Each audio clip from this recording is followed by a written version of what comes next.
नमस्कार बंधुरा रान्नाघरेर संगीते सबाइके स्वागत।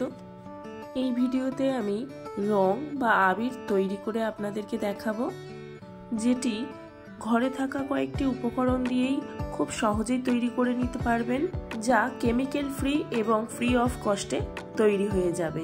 তাহলে আমি বানানো শুরু করি আর আপনারা দেখতে থাকুন। সবার প্রথম একটি মিক্সিং জারে আমি নিচ্ছি কর্নফ্লাওয়ার। এবারে এর মধ্যে দেব দুটো লাল জবা ফুল। জবা ফুলের পিছনের বৃন্ত ও মঞ্জুরিটা কেটে নিচ্ছি। সব কিছুকে খুব ভালোভাবে ব্লেন্ড করে নিলেই দেখতে পাবেন সুন্দর একটি পার্পল কালার। দেখুন কত সুন্দর রং হয়েছে। এবার একটি প্লেটে আমি এটা নিয়ে নেব।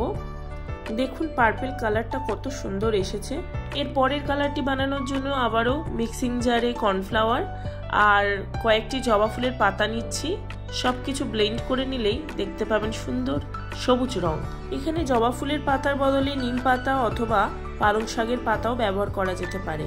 এরপর কর্নফ্লাওয়ারের সাথে নিচ্ছি গাজরের খোসা, যা আমরা ফেলে দিই, সেটা দিয়েই রং তৈরি হয়ে যাবে।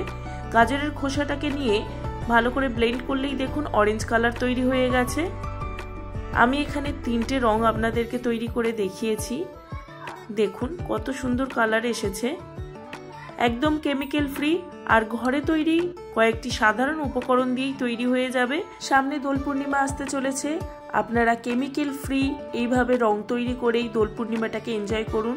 ভিডিওটি যদি ভালো লেগে থাকে লাইক, শেয়ার ও কমেন্ট করবেন। আর আমার চ্যানেল রান্নাঘরের সঙ্গীকে সাবস্ক্রাইব করার অনুরোধ রইল। সবাইকে ধন্যবাদ।